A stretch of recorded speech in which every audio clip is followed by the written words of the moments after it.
जय श्री कृष्ण मित्रों। सेवन सनातन न्यूज में आपका पुनः एक बार बहुत बहुत स्वागत। आज हम चर्चा करेंगे विशेष कुंडली के बारे में। अभी तक आपने सुना होगा द्वादश लग्नों का फलादेश, इनकी विशेष विशेषताएं, और अब हम बात करेंगे विशेष कुंडली के बारे में। दर्शकों, मैं हाजिर हूँ आपके सामने एक विशेष व्यक्ति की जन्म पत्री लेते हुए। ये हमारे सब्सक्राइबर है और कई बार कमेंट भी करते हैं। तो आइए इनकी कुंडली का आज विश्लेषण करते हैं, जानते हैं इनके कुछ विशेष बातें। दर्शकों, ये कुंडली है आपके सामने। ये राजगढ़ से है, हमारे कोई काल्पनिक नाम इनका लखन दिया हुआ है। इनकी जो जन्म डेट है ये 7/12/1973, 7 दिसंबर का जन्म है इनका, राजगढ़ का। तो आइए इनकी कुंडली के बारे में जानते हैं। यह वृश्चिक लग्न की कुंडली है और लग्न भाव में सूर्य बैठा हुआ है। सूर्य जो कि एक राजा की उपाधि जिसको मिली हुई है, और वह दसम भाव का स्वामी है। दसम भाव, दर्शकों, दसम भाव कर्म भाव होता है, और कर्मेश जब लग्न में बैठ जाता है तो ऐसे व्यक्ति अपने परिश्रम के माध्यम से, अपने पुरुषार्थ के माध्यम से अपनी संपत्ति इकट्ठी करते हैं। और दूसरी बात, सूर्य लग्न में है, वृश्चिक राशि का है, मंगल के घर का सूर्य है। तो सूर्य राशि स्वभाव का होता है, राजे जैसे स्वभाव वाला होता है। विशेष करके सूर्य जब लग्न में बैठ जाता है तो व्यक्ति उन सब राशि उपभोग को चाहता है, सारी सुख सुविधाएं उसे बहुत ही पसंद करता है, और उसको प्रयास करने का भी खूब प्रयत्न करता है, बुद्धि और विवेक के साथ।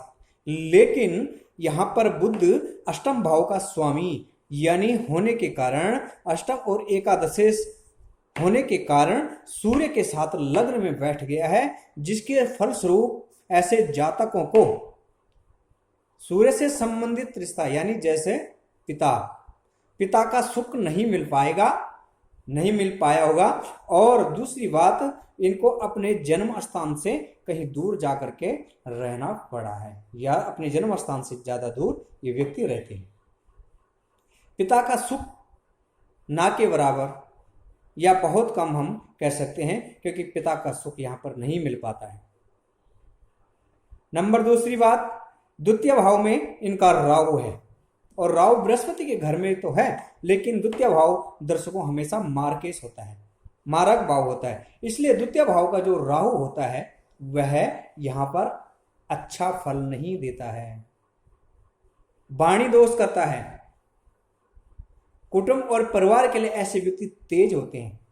यह परिवार के ऊपर सोचते हैं कि मैं ही राज करूं, यानी जो मैं कहूं वही हो, क्योंकि वृश्चिक लग्न का स्वभाव है। और वृश्चिक लग्न के बाद, लग्न पर विशेष हर कोई बात लग्न पर डिपेंड करती है। लग्न के बाद यहाँ द्वितीय भाव में राहु होने के कारण, द्वितीय भाव कुटुंब का है, कुटुंब के लिए ऐसे व्यक्ति बहुत तेज होते हैं। वाणी में कोई ना कोई दोष होता है। जब जब राहु की दशा अंतरदशा आएगी तब तब धन का नुकसान होगा। अब ये राहु यहां पर कुल मिलाकर इनके लिए अच्छा फल नहीं है, लेकिन जाते जाते यह राहु इनको बहुत अच्छा मांगलिक कार्य या बहुत अच्छी संपत्ति देके जाएगा। वही हम बात करते हैं तृतीय भाव में शुक्र और बृहस्पति होने के कारण।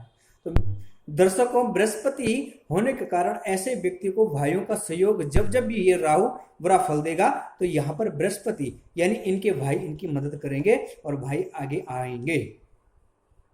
तृतीय भाव भाई का भी है, छोटे भाई का है, लेकिन यहाँ पर बृहस्पति जब बैठ जाता है तो यह बड़े भाई विशेषकर इनके अच्छे होते हैं, यानी इनको सपोर्ट करते हैं, सहयोग करते हैं, मदद करते हैं। चतुर्थ भाव इनका कुंभ राशि है और इनका स्वामी शनि है।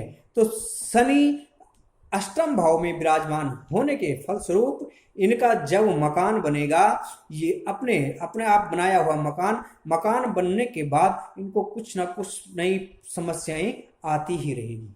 ऐसे जातक जब लाल किताब के अनुसार लग्न में चतुर्थ स्थान में अष्टम स्थान में यदि शनि बैठ जाए और वह ऊंच का ना हो, यानी तुला राशि को छोड़कर अन्य किसी राशि का भी बैठ जाए, तो ऐसे जातकों को मकान बनाने के बाद समस्याएं आती है। लेकिन विशेष करके जब वह अष्टम भाव में बैठ जाता है तो फिर कोई ना कोई नई समस्याएं आती ही रहती है।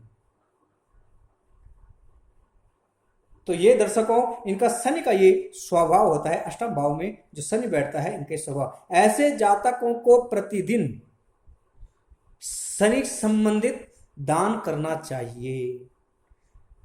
गाय की खूब सेवा करें, और क्योंकि लग्न में सूर्य अष्टम में शनि, तो लग्न संबंधित सूर्य का संबंधित दान भी करते रहने से इनका शनि संबंधित प्रभाव भी कुछ कम होगा। जैसे प्रतिदिन गाय को गुड़ खिलाएं, गाय की सेवा करें प्रतिदिन, कोई भी दिन छोड़े ना, प्रतिदिन सूर्य को जो है अर्घ्य प्रदान करें। और अष्टम भाव में शनि, प्रतिदिन शनि का भी दान करें, जैसे चींटियों को, पक्षियों को बाजरा डालना या चींटियों को कोई ना कोई दाना डालते रहना। ये अष्टम भाव में शनि का प्रभाव फिर इनके लिए कुछ कम होगा। और छठे भाव में चंद्रमा मंगल के साथ होने के कारण उत्तम योग होते हुए भी यह उतना फल प्रदान नहीं कर सकता है, क्योंकि भागेश और लग्नेश की युक्ति बहुत अच्छी मानी गई है दर्शकों। यदि कहीं पर भी भाग्य स्थान का जो मालिक है, यानी नवम में इनका कर्क राशि है और कर्क राशि का मालिक है चंद्रमा, इसलिए इनको कहते हैं भाग्येश, यानी भाग्य का मालिक चंद्रमा। और लग्नेश यानी लग्न में इनकी वृश्चिक राशि है और लग्न का मालिक होता है मंगल, इसलिए भाग्येश और लग्नेश युक्ति कहीं पर भी हो तो ऐसे जातक मतलब हर समय अपने भाग्य के साथ होते हैं। लेकिन हर समय अपने भाग्य के साथ होते छठे घर में होने के कारण कुछ प्रभाव कम हो जाता है, क्योंकि ऐसे व्यक्ति कम इसलिए हो जाता है, ऐसे व्यक्ति जल्दी ही क्रोधित हो जाते हैं और एक क्रोध के कारण अपना नुकसान स्वयं करते हैं और अपने हाथों से करते हैं। इसलिए ऐसे जातकों को क्रोध से सदा बच के रहना चाहिए। द्वितीय भाव में राहु होने के कारण, अब आइए राहु की स्थिति इनकी जानते हैं। नवमास कुंडली चलते हैं, ये दर्शकों इनकी नवमास कुंडली है और नवमास का जो इनका राहु है ये इनकी वृष राशि का छठे भाव में बृहस्पति के साथ बैठे हैं। इसलिए त्रिखटे एकादश से राहु अच्छा माना जाता है। तो छठे स्थान में राहु का अच्छा होना, लेकिन ये नवमास कुंडली में भाव का कोई तात्पर्य नहीं है। नवमास कुंडली सिर्फ राशि से संबंधित देखी जाती है, वृष राशि का राहु सामान्य होता है। इसलिए तो इनका राहु द्वितीय स्थान में बैठा है तो इतना अच्छा नहीं है। जब जब भी राहु की दशा आएगी, क्योंकि इनकी राहु की जो दशा है यह इनकी 21 अगस्त 2018 से लेकर के और 21 अगस्त 2036 तक राहु का पीरियड है। तो जैसे ही राहु का पीरियड शुरू हुआ इनका 21 अगस्त 2018 से, तो राहु का पीरियड शुरू होते हुए भी इनके द्वितीय भाव से संबंधित प्रॉब्लम आई होगी। जैसे द्वितीय भाव होता है धन का, द्वितीय भाव होता है वाणी का, द्वितीय भाव होता है आंख का। तो आंख संबंधित, वाणी से संबंधित चाहे बहस हो, किसी तरह का झगड़ा हो, दूसरी बात धन से संबंधित धन का भी कोई नुकसान हो जाना और आंख या मुंह का कोई ना कोई नुकसान हो जाना, ये राहु इनको कराया है। इसके बाद राहु के अंतर में पुनः राहु की दशा है, तो 3/5/2021 तक इनको थोड़ा सा सावधान रहना है। धन के मामलों में किसी भी कोर्ट कचहरी के मामलों से बच के रहे तो ज्यादा उत्तम है। बृहस्पति कुछ इनकी मदद करेगा, लेकिन बृहस्पति नीच का होने के कारण इतनी मदद इनकी भी नहीं करेगा, क्योंकि वृश्चिक लग्न का जो बृहस्पति है वह पंचम भाव का स्वामी और द्वितीय भाव का स्वामी होने के कारण और बृहस्पति के घर में राहुदेव बैठे हुए हैं। इसलिए ये यदि सूर्य का दान और बृहस्पति का उपाय करें तो इनको काफी हद तक राहत मिलेगी और बहुत कुछ कष्टों से बचेंगे और धन के लिए भी इनका अच्छा होगा। क्योंकि ऐसे व्यक्ति पुरुषार्थी होते हैं, ऐसे व्यक्ति मेहनती होते हैं।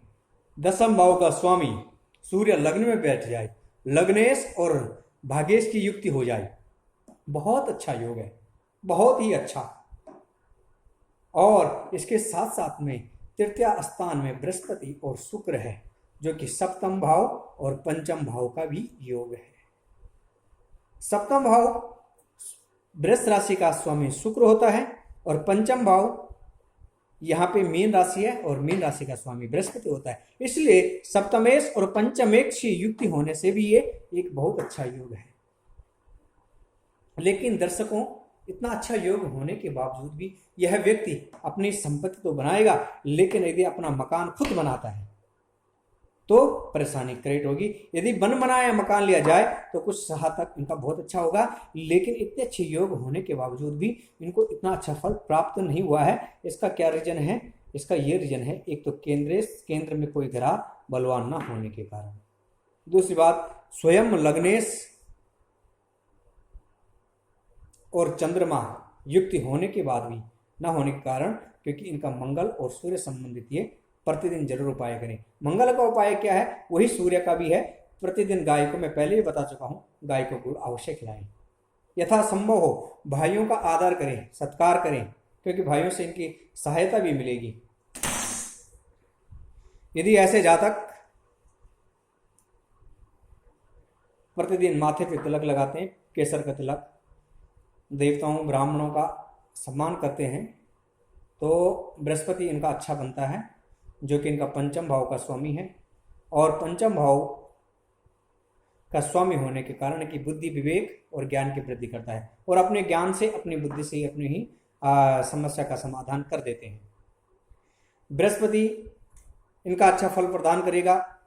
राहु की जो इनका राहु का जो पीरियड है 21/8/2018 से लेकर 21/8/2036 तक है, तो 36 से पहले जाते जाते राहु इनके बहुत अच्छे अच्छे कार्य करवा के जाएगा। दर्शकों, हाँ, यदि यहाँ पे मार्गेश स्थान में होने के बावजूद भी, क्योंकि जैसे राहु आया है तो आते आते राहु ने इनका बहुत कुछ नुकसान किया होगा। इस समय भी राहु में राहु चल रहा है, तो इस समय भी ये कुछ ना कुछ अपनी उलझनों में फंसे रहेंगे, अपनी आप की उलझनों में। कुटुंब से संबंधित परेशानियां, इनको कुछ ना कुछ चिंताएं बनी रहेगी। लेकिन जैसे ही राहु के बाद इनका बृहस्पति का पीरियड आएगा, तो बृहस्पति नीच का होने के बावजूद भी इनको अच्छा फल प्रदान करेगा, क्योंकि बृहस्पति द्वितीय स्थान मार्गेश का स्वामी होते होते पंचमेश का भी है, और वह तीसरे भाव में विराजमान है। तीसरे भाव में विराजमान होने के कारण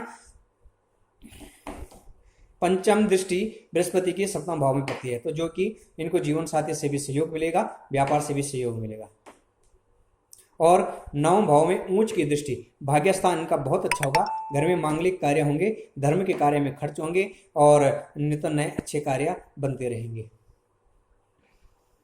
और एकादश स्थान में नौवीं दृष्टि होने के कारण इनके अच्छे अच्छे काम बनेंगे और आय के साधन भी खुलेंगे। आगे इनके बहुत अच्छा है। तो दर्शकों, फिलहाल आज के लिए इतना ही। आप अपने विचार कमेंट बॉक्स में जरूर लिखें। जो भी आपकी समस्या है आप इससे पूछ सकते हैं। तब तक के लिए जय श्री कृष्ण।